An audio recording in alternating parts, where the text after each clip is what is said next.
बालिका उच्च माध्यमिक आदर्श विद्या मंदिर आदर्श नगर मालपुरा की ऑनलाइन कक्षाओं में आप सभी विद्यार्थियों का हार्दिक स्वागत अभिनंदन। मैं गोविंद शर्मा। आज हम जो है कक्षा 10वीं के गद्य गणित का प्रथम पाठ है भारतेंदु हरिश्चंद्र, उसका अध्ययन करने जा रहे हैं। भारतेंदु हरिश्चंद्र का नाम आता है तो सबसे पहले हिंदी साहित्य के भारतेंदु युग का नाम आता है, भारतेंदु के विषय में आता है। तो चूंकि मैं आपको बता देना चाहता हूं कि हिंदी के उद्भव और विकास की बात करें, हिंदी के देदीप्यमान वृद्धिकर की बात करें, वृद्धि की बात करें कि हिंदी कैसे विकसित हुई, कैसे बढ़ी, गद्य में किसका योगदान रहा, तो गद्य के पितामह के रूप में भारतेंदु हरिश्चंद्र को जाना जाता है। मैं यूं कहूंगा कि हिंदी के एक खंड का नाम भारतेंदु इसीलिए रखा गया कि उनके कृतित्व, उनके व्यक्तित्व का आधार उस समय की रचनाएं जो थी वो महत्वपूर्ण थी। भारतेंदु हरिश्चंद्र जो है वो उनका जन्म गोपाल चंद्र जी के यहाँ सन 1850 में हुआ और मृत्यु की बात करें तो सन 1885 में उनकी मृत्यु हुई। भारतेंदु हरिश्चंद्र का जन्म 1850 ईस्वी में काशी के प्रतिष्ठित और बहुत ही धनी परिवार था उनका, और उनके पिता भी साहित्यकार थे। धनी परिवार में हुआ था। उनके पिता श्री गोपाल चंद्र जी भी हिंदी के अच्छे कवि थे। भारतेंदु जी के बाल्यकाल में ही उनके पिता का आकस्मिक देहावसान हो गया था। अल्पायु में उनके पिता जो है उनका निधन हो गया था। वे विपुल संपत्ति के एकमात्र उत्तराधिकारी थे। विपुल संपत्ति का मतलब अत्यधिक संपत्ति जो थी उनके पास, उसके एकमात्र उत्तराधिकारी वो बने।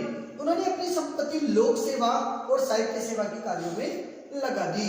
उनके द्वारा स्थापित किया हुआ हाई स्कूल अब वाराणसी में हरिश्चंद्र कॉलेज के नाम से चल रहा है। वे जन्म से ही कुशाग्र बुद्धि के थे और प्रतिभाशाली थे। कविता करने का शौक भी उन्हें बचपन से ही था, क्योंकि उस समय की बात है कि तत्कालीन समय में उनके पिता जो है वो एक साहित्यकार थे, उपन्यास पढ़ा करते थे, कविताएं लिखा करते थे। उनके परिवार में जो संगोष्ठियां हुआ करती थी, कवि लोग जो वार्ता करते थे, उन कवियों की वार्ताओं को सुन करके, उन संगोष्ठियों को देख करके, सुन करके कहीं ना हरिश्चंद्र भी जो है साहित्य के प्रति अपना असीम लगाव वो प्रकट कर चुके थे।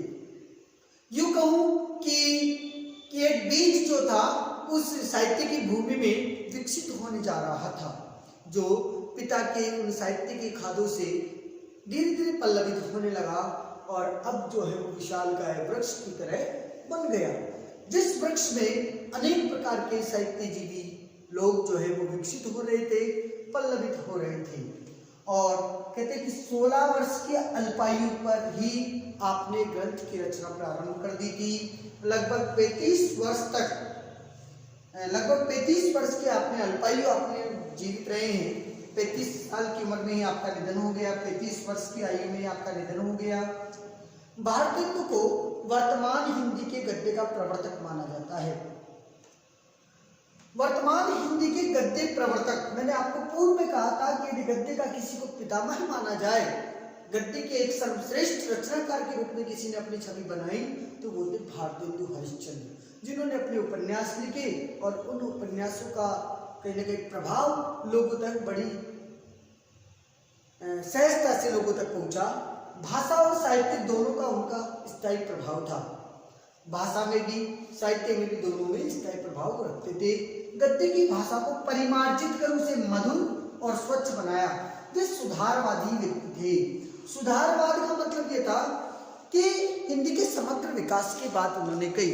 अंग्रेजियत के बोलबाले को उन्होंने ठुकराया, क्योंकि उस तत्कालीन समय में मैकाले की शिक्षा पद्धति जो अंग्रेजियत को बढ़ावा देती थी, जो इंग्लिश मीडियम स्कूल थे, उन इंग्लिश मीडियम स्कूलों के माध्यम से अंग्रेजी की जो शुरुआती दौर जो है वो चला और प्रत्येक धनाढ्य वर्ग का बालक अंग्रेजी सीखने लगा।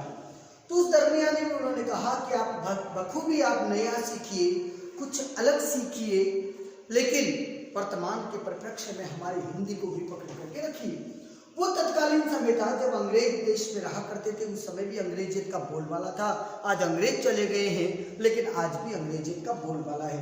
हिंदी की तरफदारी करने वाला प्रत्येक मनुष्य, हिंदी की वाहवाही करने वाला प्रत्येक मनुष्य, चाहे कोई भी हो, वो अपने बच्चे को अंग्रेजी माध्यम के विद्यालय में पढ़ा करके अंग्रेजी सिखाना चाहता है। तो उस समय में जब हिंदी को लेकर के काफी संजीदा इन्होंने प्रयत्न किए और कहते हैं कि इन्होंने अनेक प्रकार के ऐसे कविताएं लिखी जिनमें हिंदी की उन्नति के बारे में बताया। और एक कविता का मूल भाव जो है उसमें लिखा था कि निज भाषा उन्नति यही सब उन्नति को मूल, बिन निज भाषा ज्ञान के मिटत हिये में सूल। प्राचीन और नवीन का सामंजस्य भारतेंदु जी की सबसे बड़ी विशेषता रही है। आगे हम यदि बात करें तो माध्यमिक शिक्षा बोर्ड से प्रश्न आता है कि भारतेंदु हरिश्चंद्र के काव्य कौशल को लिखिए, भारतेंदु हरिश्चंद्र की शिल्पगत विशेषताएं लिखिए, भारतेंदु हरिश्चंद्र की काव्य कला का सर्वश्रेष्ठ काव्य कला का परिचायक है। भारतेंदु हरिश्चंद्र गद्य की सर्वश्रेष्ठ कला के परिचायक रहे हैं कैसे, और यहीं से प्रश्नों के उत्तर निकलते हैं। देखिएगा, आपकी भाषा संस्कृत के तद्भव शब्दों का की ही बहुतायत है। मैं पुनः रिपीट करूंगा कि आपकी भाषा में संस्कृत के तद्भव शब्दों की बहुतायत है। संस्कृत के शब्द तद्भव नहीं होते, उन्हें तत्सम कहा जाता है। और ये मानवीय गलती न होकर के मशीनरी की गलती हो सकती है कि लिखने में तत्सम की जगह तद्भव आ गया। तो यहाँ आप कर सकते हैं कि संस्कृत के तत्सम शब्दों की बहुतायत रही है। यदि शाब्दिक विशेषताओं की बात करें तो शब्द के प्रकार होते हैं जो संस्कृत से हमने हूबहू ले, वो होते हैं तत्सम, तत् और सम के आधार पर कहा जाता है। इसका परिवर्तन रूप तद्भव कहलाता है। जैसे एक शब्द मैं आपको देता हूं, इक्षु। इक्षु शब्द को होते हैं यदि बात करें तो इक्षु का अर्थ होता है गन्ना। इक्षु का मतलब होता है गन्ना। इक्षु तत्सम शब्द है और ये बना ईख, ये तद्भव है। और ईख से हमारा देशी शब्द बनता है गन्ना, और विदेशी शब्द में आप इसको कह सकते हैं सुगर केन। इस तरीके से 4 शब्द के प्रकार मैंने आपको बताए, तत्सम, तद्भव, देशज और विदेशज। जो देश में जन्म लेता है वो देशज। जैसे एक उदाहरण के रूप में आप देख सकते हैं RAT। यदि आप रेट की बात करते हैं या आप MOUSE माउस की बात करते हैं तो विदेशज है, रेट विदेशज है, मूषक तत्सम है, और चूहा कहीं न कहीं तद्भव रूप में आता है। तो ऐसे तरीके शब्द जो है वो देशज विदेशज में आते हैं। आगे देखिएगा कि लोकोक्ति और मुहावरों का प्रयोग भी उन्होंने कहा। लोकोक्ति क्या है? लोगों के द्वारा कही गई उक्तियां जो पौराणिक मान्यताओं से चली आ रही है, लोगों ने जिसको मान्यताओं में ले लिया वो लोकोक्तियां कहलाती है। मुहावरों का प्रयोग भी उनकी भाषा और साहित्य को लालित्य प्रदान करता है, बड़ा सुंदर बनाता है। स्थान स्थान पर रोचकता बढ़ाने के लिए उन्होंने हास्य के साथ व्यंग्य, हास्य भी और व्यंग्य भी दोनों का समायोजित प्रयोग किया है। यदि व्यंग्य के प्रथम प्रयोग के रूप में जाना जाए तो व्यंग्यकार के रूप में भारतेंदु हरिश्चंद्र को भी लिया जाता है। इसके बाद तो अनेक व्यंग्यकार हुए जिनमें रामचंद्र शुक्ल, महावीर प्रसाद द्विवेदी, हजारी प्रसाद द्विवेदी और हरिशंकर प्रसाई, ये भी व्यंग्यकार के रूप में जानते हैं। हास्य के साथ व्यंग्य का प्रभाव उन्होंने बताया। आगे देखिए कि उनके देश सेवा और साहित्य सेवा से प्रभावित हो उस युग की जनता ने उन्हें भारतेंदु की उपाधि प्रदान करी। इन्होंने जो रचनाएं लिखी है उनमें कवि वचन सुधा हरिश्चंद्र मैगजीन का इन्होंने संपादन किया। ये पत्रिकाएं थी। भारतेंदु ने कुल मिलाकर के 175 ग्रंथ लिखे हैं, 175, जिनमें से बहुत से केवल अनुवाद ही हैं। इनके द्वारा लिखे गए नाटकों का हिंदी संसार में बड़ा आदर है। उनमें वैदिक हिंसा, हिंसा न भवती, कर्पूर मंजरी, सत्य हरिश्चंद्र, चंद्रावली नाटका और भारत दुर्दशा उनका सर्वश्रेष्ठ नाटक। अंधेरी नगरी और नीलदेव मुद्रा राक्षस, मुद्रा राक्षस उनका संस्कृत से रूपांतरित किया गया नाटक है।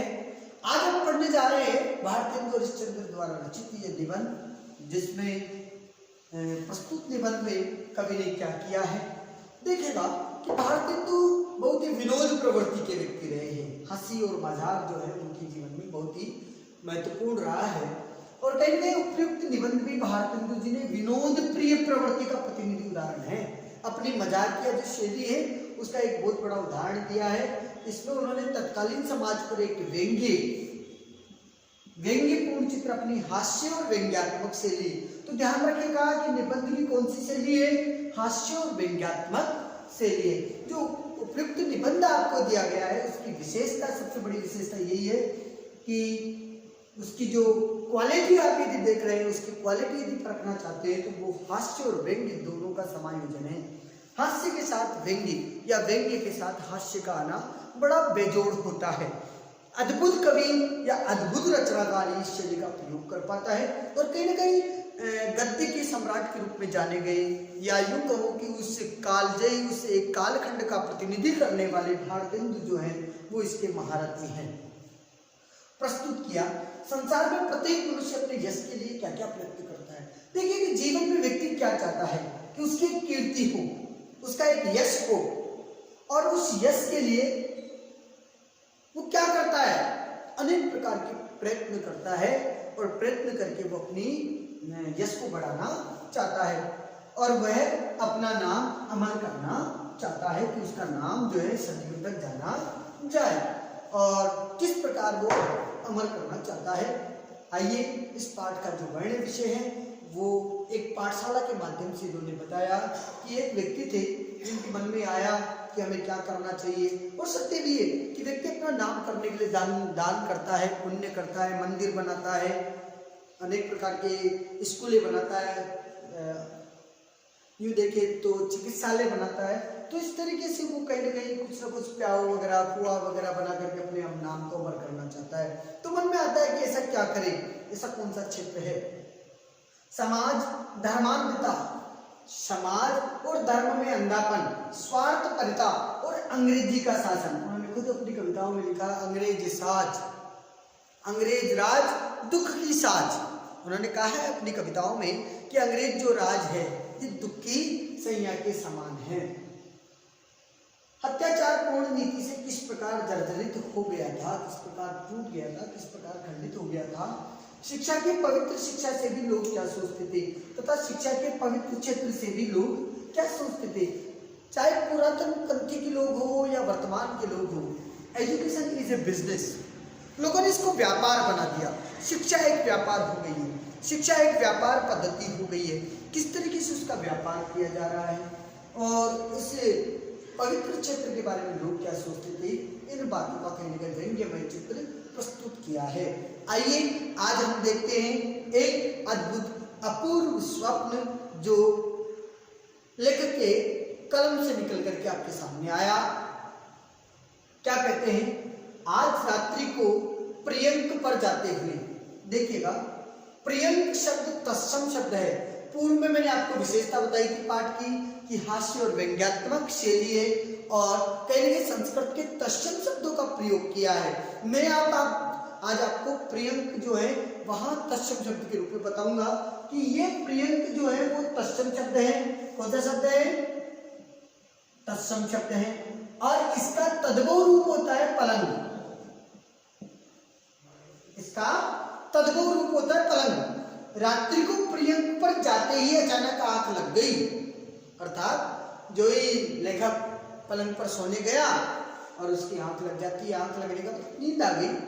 सोते ही मैं सोचता क्या हूँ, सोते ही स्वप्न आया और स्वप्न में क्या सोचते हैं कि ये जो चलायमान शरीर है, जो चलने वाला शरीर, चलायमान का मतलब सजीव, जिसमें जीव हो, जो निरंतर गतिशील करता है।